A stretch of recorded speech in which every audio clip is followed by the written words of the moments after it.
బీసీల ఆకాంక్షలను BRS party గౌరవించి గుర్తించాలని రేపు జరిగే వరంగల్ మహాసభలో బీసీలకు స్పష్టంగా ఆ వేదిక నుంచి లక్షలాది మంది సాక్షిగా అనౌన్స్ చేయాలని బీసీ సంక్షేమ సంఘం జాతీయ అధ్యక్షుడు జాజుల శ్రీనివాస్ గౌడ్ డిమాండ్ చేశారు.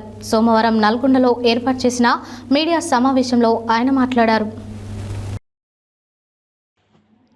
సోమవారం నల్గొండలో ఏర్పాటు చేసిన మీడియా సమావేశంలో బీసీ సంక్షేమ సంఘం జాతీయ అధ్యక్షుడు జాజుల శ్రీనివాస్ గౌడ్ మాట్లాడుతూ బీఆర్ఎస్ పార్టీ తెలంగాణ రాష్ట్రంలో రేపు 27వ తేదీ నాడు వరంగల్లో లక్షలాది మందితోటి పార్టీ పుట్టి 25 సంవత్సరాలు అయిన సందర్భంగా రజతోత్సవ మహాసభను నిర్వహించబోతుందని, 20 సంవత్సరాలు ఆ పార్టీ పూర్తి చేసినందుకు మీ శుభాకాంక్షలు తెలియజేస్తున్నామని, ఇదే సమయంలో టీఆర్ఎస్ పార్టీలో ఆ పార్టీ వర్కింగ్ ప్రెసిడెంట్ కేసీఆర్ మాట్లాడుతూ ఈ బీఆర్ఎస్ పార్టీ ఆవిర్భావ సభ మన ఇంటి పండుగ లాంటిది కాబట్టి ఇంటి పండుగకు తెలంగాణలోని నలుమూలల నుండి లక్షలాది మంది తరలి రావాలని చెప్పి ఇవ్వడం జరిగిందని బీసీలం డిమాండ్ చేస్తున్నాం.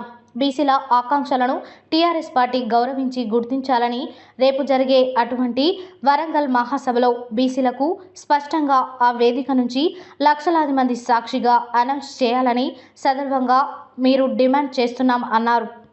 టీఆర్ఎస్ పార్టీ 2001లో ఆవిర్భవించిందని, ఏప్రిల్ 27వ తేదీ నాటికి 25 సంవత్సరాలు పూర్తి చేసుకుంటుంది.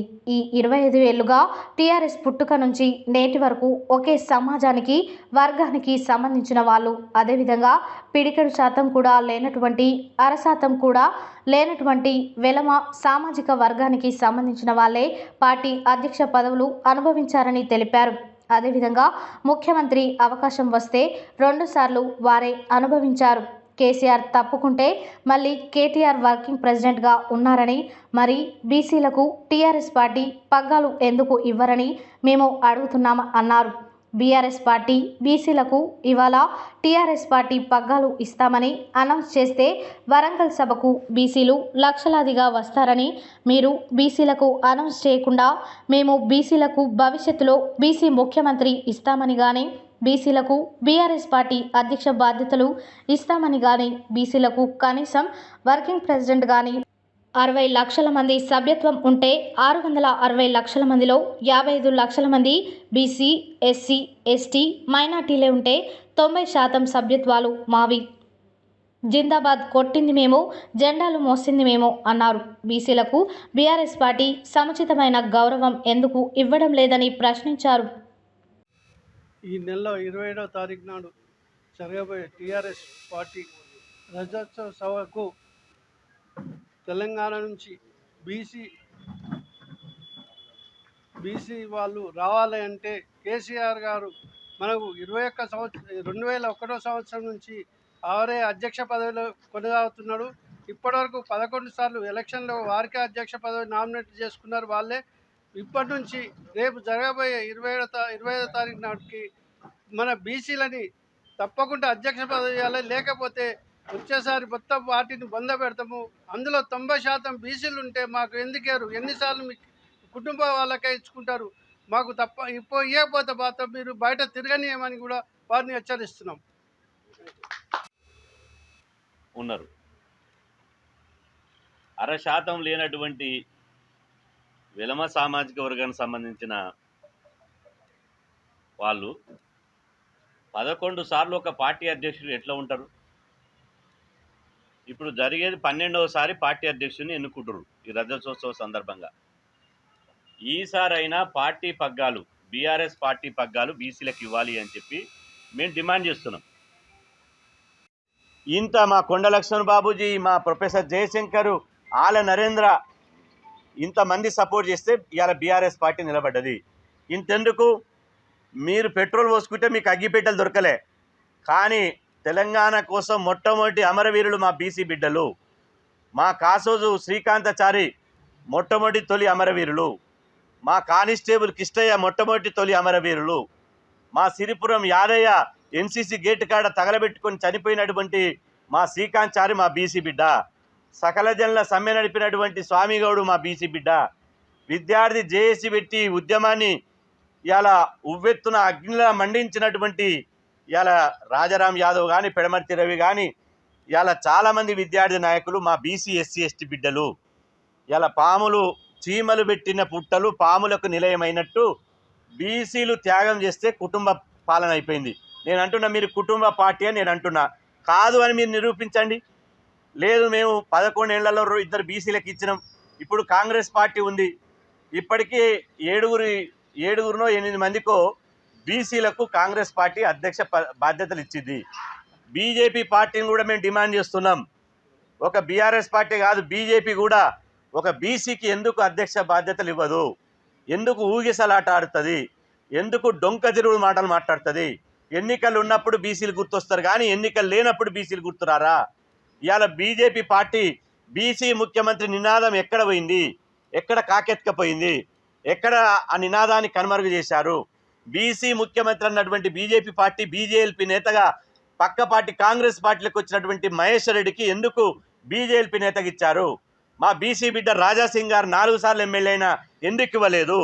అంటే మీ యొక్క వైఖరి కిందంగా గిచ్చి మీదంగా నవ్వమన్నట్టు. ఇవాళ బీజేపీకి ఓట్ల కోసం బీసీ నినాదం ఎత్తుకుంటుంది, బీఆర్ఎస్ పార్టీ ఓట్ల కోసం సామాజిక న్యాయం ఎత్తుకుంటుంది. కానీ ఆచరణలో ఎక్కడ చేస్తున్నారు? ఎందుకు బీసీలను చిన్నచూపు చూస్తున్నారు? ఎందుకు నిర్లక్ష్యం చేస్తున్నారు? మీ పార్టీల అధ్యక్ష పదవులకు బీసీలు అనర్హులా? అంటరానోళ్ళమా? ఎందుకు ఇలా 90% మా సభ్యత్వం ఉంటే ఎందుకు బీసీలకు తగినంత రాజకీయ ప్రాతినిధ్యం ఇవ్వడం లేదు? ఎందుకు 11 సార్లు ఇప్పటి వరకు బీఆర్ఎస్ పార్టీ సంస్థాగత ఎన్నికలు జరిగితే 11 సార్లు జరిగితే 11 సార్లు బీఆర్ఎస్ పార్టీ అధ్యక్షునిగా కేసీఆర్ గారే ఎందుకుంటారు? ఇలా 11 సార్లులో కనీసం ఒక్కసారైనా ఒక బీసీని కానీ, ఒక ఎస్సీని కానీ, ఒక ఎస్టీని కానీ, ఒక మైనార్టీని కానీ పార్టీ అధ్యక్షుడు పగ్గాలు ఇచ్చారా? పార్టీ అధ్యక్ష పదవి ఎందుకు ఇవ్వలేదు? ఇదేమన్నా రాచరికమా? ప్రజాస్వామ్యమా?